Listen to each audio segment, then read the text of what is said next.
So I just felt, I really feel the need to, to say that we are going into a healthcare crisis in probably in another couple of weeks if we're not already there. I work in healthcare. No, I'm not like a licensed medical or anything like that. I am a hospice chaplain. However, I have worked in healthcare for over about 13, 14 years now.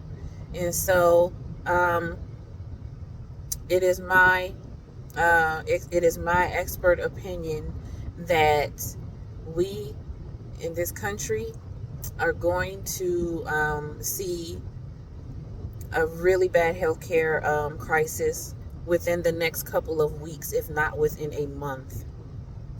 And so I just want to encourage whoever is listening um, to gather some extra food for yourself, gather some extra water, gather some extra supplies. There's going to be a time where, honestly, if you don't have to go out the house, don't.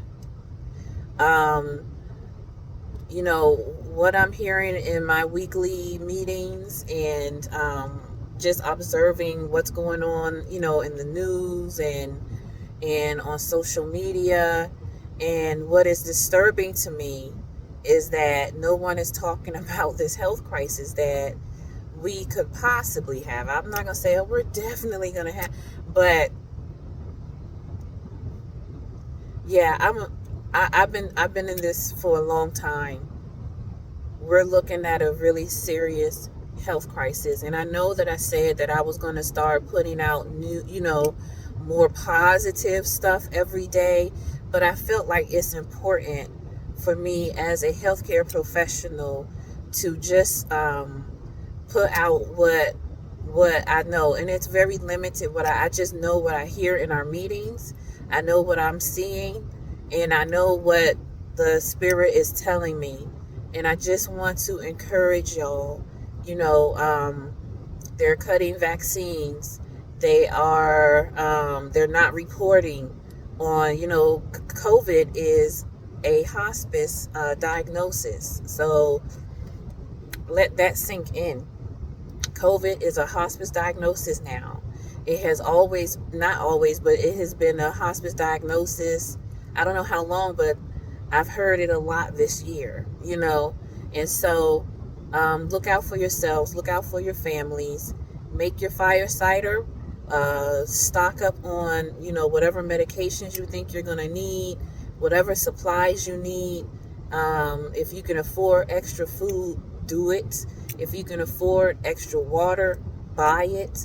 Because when I tell you that there are going to be times where you may have the money to go grocery shopping and the food may be at the grocery store, but there could be so many germs there that it'll just be better if you just don't go out at all. This is where we are in some really serious times, and I don't even feel like I don't feel afraid or anything like that, but I do feel the need to just put out just a warning out there that we're going into some really, really questionable times here, y'all. And if you can prepare, please do. Um, I know a lot of people, I don't want to wear a mask. Wear your mask. If you have to go out, you need to have your mask. You need to have some alcohol spray. I put my alcohol spray in a little bottle like this, and it's really convenient. I carry it in my hands when I visit patients. I carry it in the stores, and as I touch, I spray. I just spray myself in the face. But as I touch, I spray, to make sure that I'm not carrying any germs home with me or in my car with me. I'm doing the best I can. There's no foolproof, plan, ways and all this other stuff. But there are little things that you can do. Wear your mask.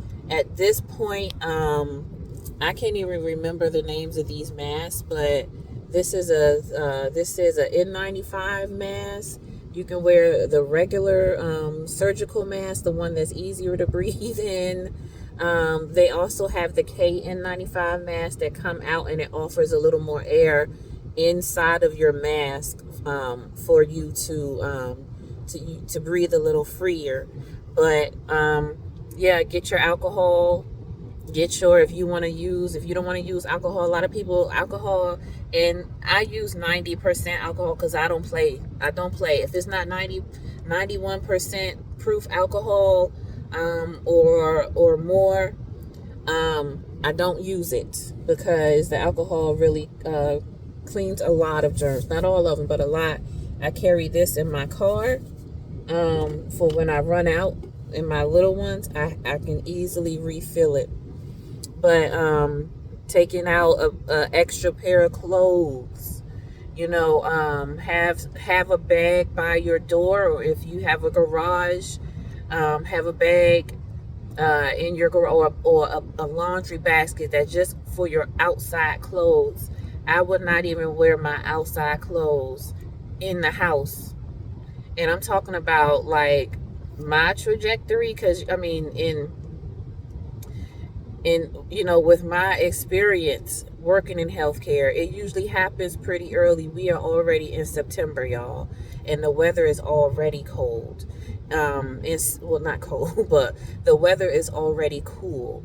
So, um, prepare yourselves. I will say we probably have until probably the end of this month.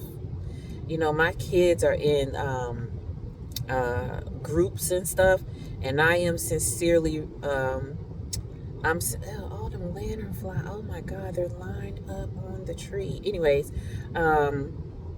I'm sincerely reconsidering whether I'm going to let them participate in these group activities this year, because it's going to be pretty bad, y'all. So just prepare yourself. Just because they're not talking about it on the news doesn't mean it's not happening. Just because your uncle said, oh, that crap ain't, doesn't mean it's not happening. It doesn't mean that it's not real. So please, y'all, whoever is listening, stock up on some extra stuff. Stock up on some extra medical supplies. Stock up. I'm making extra. I think I'm gonna make fire cider probably every month this year. Usually I make one, but because of my job, I have to go out, and so I'm going to be taking my fire cider more often. Usually I only take it if I feel a little something happening, but I think I'm going to do not think I'm going to do it every day. I'm going to take about a teaspoon or a shot of it every day. So if you have fire cider, you might want to consider making more. This is I think COVID was a test, and no, COVID was like a test run. This is the actual race, y'all. COVID was a test run. This is the race. I'll see y'all in the spring. Make it to the spring, y'all. We're gonna be all right, though. We're gonna be all right. All right, God bless.